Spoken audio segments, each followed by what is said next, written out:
International Media TV. Television that listens to you. Hi, I'm Johnnie Burrell. Welcome to the program.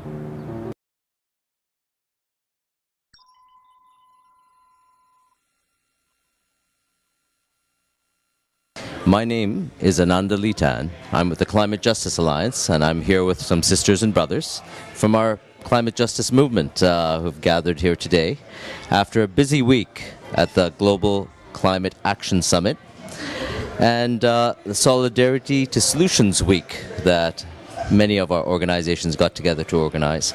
And I'd like to start off with my sister Denise, whom I've had the pleasure of working with over the last few years.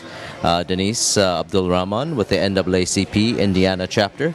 So Denise, I'm really curious, why and how did you get involved in this movement? Well, Ananda, I live in the state of Indiana, and the state of Indiana uses 80% of its energy is used from coal. And we have a lot of our communities that are not having a just transition. Many of our communities are over-policed and high amounts of violence in our communities. We have food deserted communities. We're impacted by the source of energy that's used. We're impacted by the cost of energy in our communities. We're impacted by the fact that in the NAACP report that we people of color, African Americans, spend over $41 billion in energy, but yet we only hold 1/10 of the energy jobs. So I'm here to say that they need to make sure that people are in the center of these decisions, that they're human-centered decisions at the Global Climate Action Summit. We're also here to be a part of Soul to Soul so that we can learn and connect with others, so that we can move the body of work that we are trying to do in Indiana that will make our communities more included, since we are the ones that are most vulnerable to the impacts of climate injustice, environmental injustice. So we came to call out, the business leaders and the political leaders that were sitting in the Global Climate Action Summit making decisions for my community without having us be at the forefront of that conversation. Thanks, Denise. How about you, Maria? Maria with Idle No More SF Bay. You've been one of our leading host organizations for the last week's activities, but I'm curious, what really got you involved in this work with Idle No More and all that you do? Well, I have always been involved in environmental activism work, bringing it home to the Bay. Idle No More, that's what we're all about, is indigenous and environmental justice. And so it was a decision really to become a part of this. It was just kind of part of what we do. But really in the Bay here, like Denise was saying, we are the frontline communities. We are the ones who are impacted by decisions like the cap and trade. We're being impacted by the refineries, what they're off-putting, and the water in the Bay is really sacred, and that's something that is really special to me. It's something that really brings me personally into this battle, is my love for the earth and my love for water, my love for my non-human relatives. And so it's not a difficult decision to stand up and say that the policies that impact all of us, not just us as human beings. We are impacting non-humans and water and land and air and the trees and all of the things that go along with that. So that is how I came to this. Thank you, Maria. And Daniel, I just want to say Daniel, who's also with Idle No More SFA, plays a key role in how I really committed to kind of helping organize a lot of the last week's events, because while we'd been thinking about this week of events for the Global Climate Action Summit, it was when Daniel and other leaders confronted Governor Jerry Brown in Bonn at the UN Climate Conference, and Jerry Brown responded to Daniel saying, "I'd like to put you in the ground so that we can carry on this show," is what really cemented my own personal commitment to say, okay, we need to do something about this. So that's when I first got to know you, but I've never asked you what brought you into this movement and got you committed to the work you do. Thank you, Ananda. The Standing Rock movement that happened in North Dakota really inspired me to commit to the movement. The spirituality that the indigenous people from all over the world brought to the fight revived my spirituality. It reminded me to think about, why are we alive at this specific point in human history where we have to make a critical decision if humans and other life on this planet are going to continue to exist. We have a reason to be here, and that's to stand up. Stand up for us today and for the generations to come. And I think about, like, how do we want to be remembered by the people that come after us? Do we want to be remembered as the ones that folded to the fossil fuel industry like Jerry Brown is doing? Or do we want to be remembered as real heroes that stood up to corporations, that stood up for the children that are growing up now and the children to come? So that's what inspires me to stay in this fight. Thank you, Daniel. Thank you. As you mentioned, Governor Jerry Brown has not only folded and given the big polluting corporations that are destroying this planet and its peoples a huge giveaway through carbon trading, where it's basically given the oil and gas companies, not only in this state, but in many other regions, a huge free pass to keep on polluting and to offsetting their emissions by investing in really meaningless window dressing like planting trees in other parts of the world. And not only do we find that objectionable when Jerry Brown actually told you that I'd like you to put you in the ground so that we can carry on with the show, the message I received was that Jerry Brown is acknowledging that he's willing to put black and brown bodies in the ground, through the ongoing pollution, disproportionate pollution burdens that black and brown communities, indigenous communities, African American communities, Latino communities, and other working class poor communities around this country already face with the toxic burdens of the petrochemical complex, the incinerators, all the polluting industries. He's not only willing to do that, he's willing to give those corporations added benefits and buffer and increase their profits through this program. And now, of course, we're finding out that some of those programs actually subsidize fracking, the hydraulic fracturing that's poisoning communities, the oil drilling and wells that are impacting our brothers and sisters in the farm worker communities in the Central Valley and elsewhere. And to us, that's something we need to stand up for, because it seemed like Jerry Brown, while trying to posit himself as an alternative to Trump and the climate deniers, is actually reinforcing the same agenda. He's giving the corporate polluters a leg up at the cost of our communities, and we needed to challenge that and contest that and say that's the wrong direction to go. That all the trillions of dollars that the philanthropy and governments and industry are going to invest in the next few years, and Cristina Figueres, the former boss of the UNFCCC, said yesterday it's going to be about $1 trillion a year, following which her friend from the Potsdam Institute, one of their so-called scientists, came out and said, well, what we really need to invest most of that money is in clean coal, burning trees, and trying to find places to stick carbon in the ground, which we all know is not going to work, has never worked. Like cap and trade, it has never worked.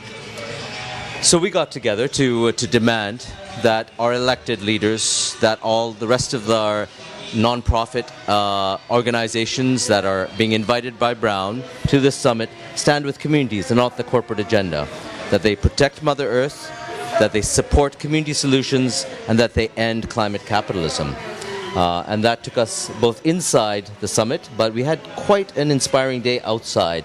And for me, like you said, Denise, I think it served more than anything to bring our communities together, because sometimes we don't talk to each other, sometimes we don't work together, but when we lock our arms together and struggle and are willing to fight for a common cause, it gives meaning to the word solidarity.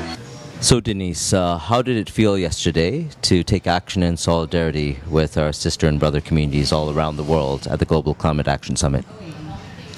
It was really empowering, and for me, I felt it was very beautiful and connected. I saw it as a beautiful tapestry of, colors and connections, and all of our black and brown bodies, laying for what we know is possible, what we imagine, and what we want to make this entity accountable for, that's continuing to make decisions without our voices when we're the ones most impacted. I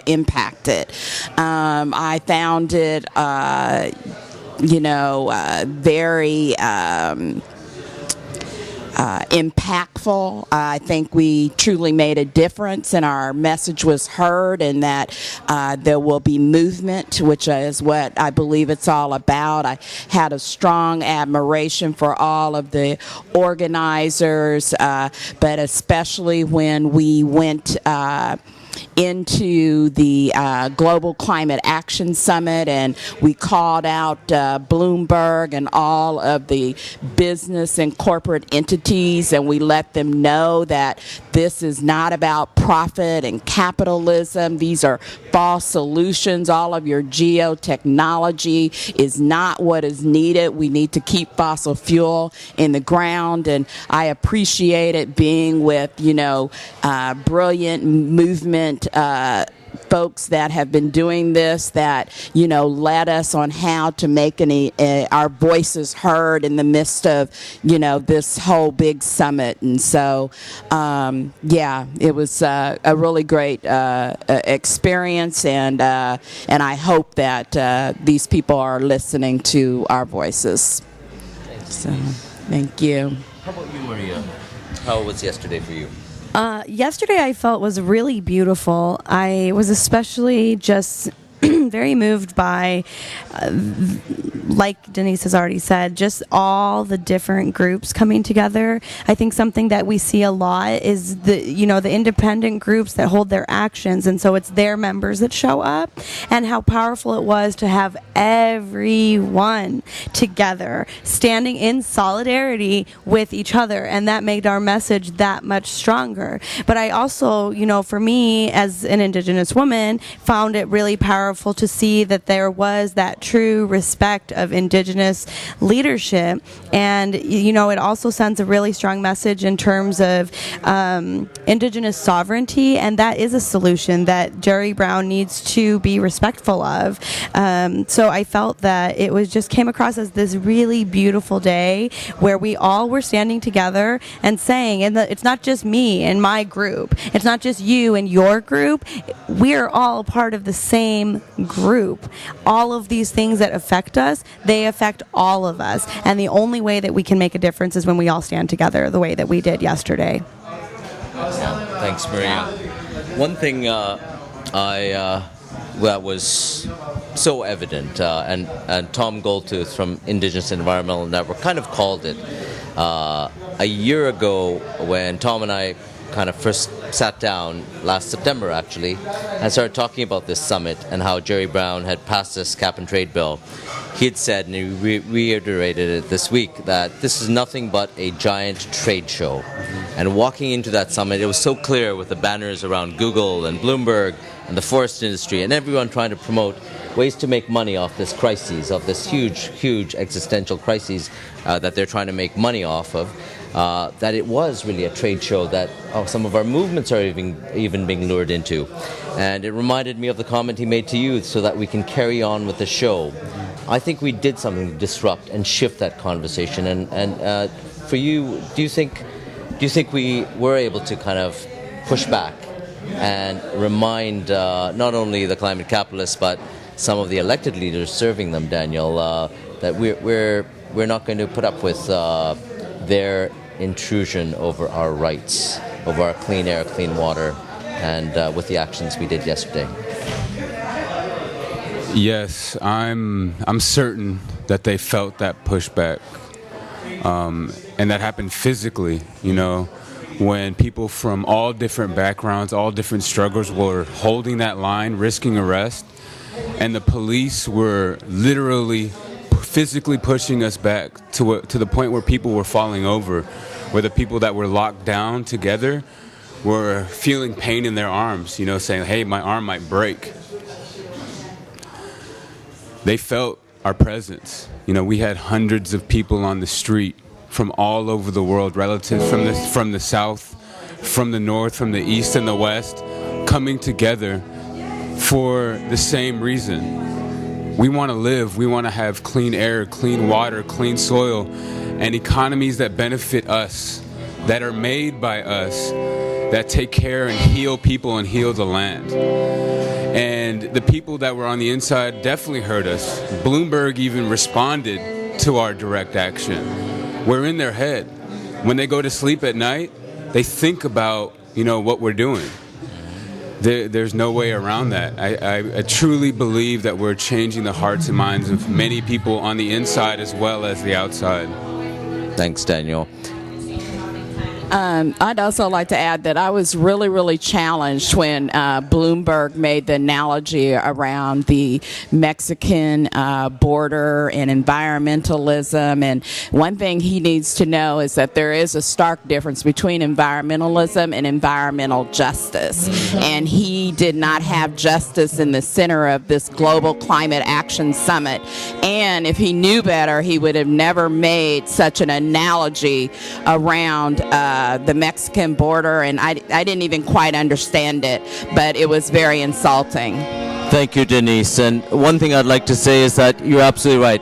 That's not the kind of environmentalism that's going to really address the climate crises. And so my final question to each of you is, what is it that it's going to take? Because we've been saying that we have community solutions, and people have been pushing back on us from inside saying, well, aren't we on the same side?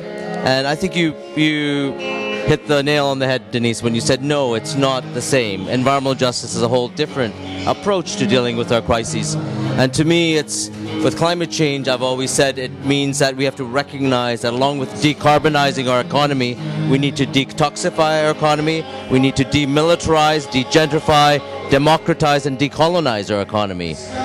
And so what are the solutions that we are putting forward that all these people investing trillions of dollars need to shift their resources to?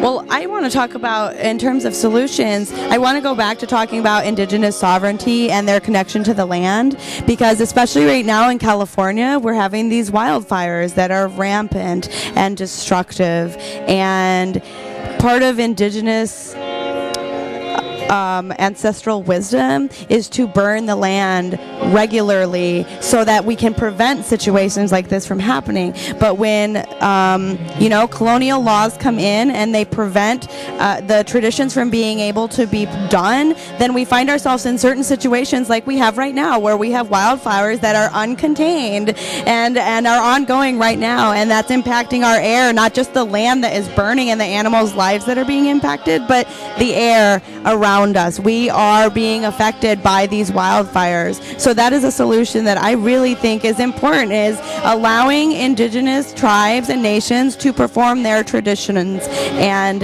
not to impede that with colonial laws.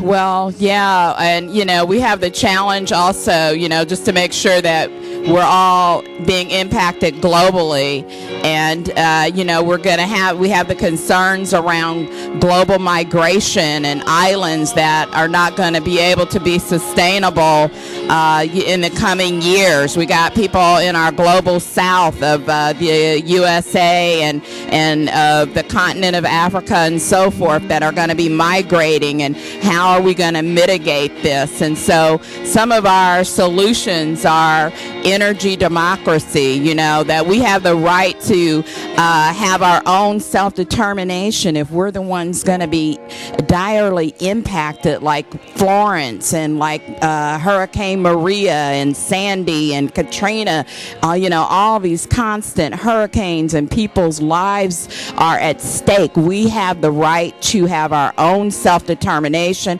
on what kind of energy system is going to be used in this country, and we have the right right to protect the Mother Earth by determining how energy is going to be used and how and that energy is a common. We have the right to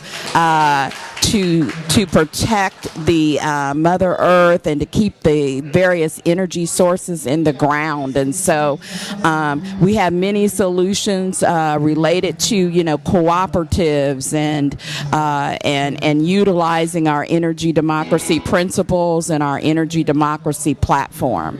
Thanks, Denise. Daniel, final word. Yeah, there's so many solutions that the communities hold, and the one that I want to speak about is recognizing the original people of the land. Here in the Bay Area, it's the Ohlone people. They still hold the traditional knowledge of how to live with the land, with the plants, with the animals, with the water. And that is knowledge that we will need to move forward in a good way. We need to remember how to live within the sacred system of life. And that comes from our individual communities. Indigenous people in different areas vary widely. The plants vary widely.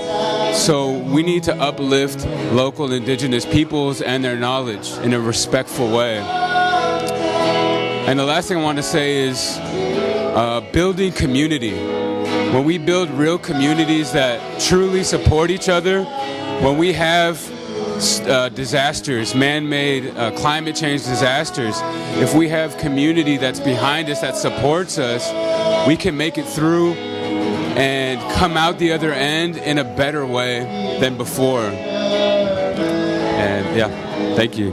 Thanks, Daniel. The one thought I'd close with is that we are putting forward a position which basically requires all elected leaders to stand with communities, not corporations, to respect local, indigenous, ecological knowledge, because it's that knowledge, that place-based knowledge with place-based leadership, with deep democracy that is going to deliver climate justice, not the corporate agenda. It is the leadership of the poor, the leadership of the people most impacted. Hence, climate justice really is about a negotiation about reparations. How all the stolen wealth, all the stolen resources, all the stolen labor has now got to be returned to those that can lead us out of this ecological crisis and towards a future for all our children. Thank you.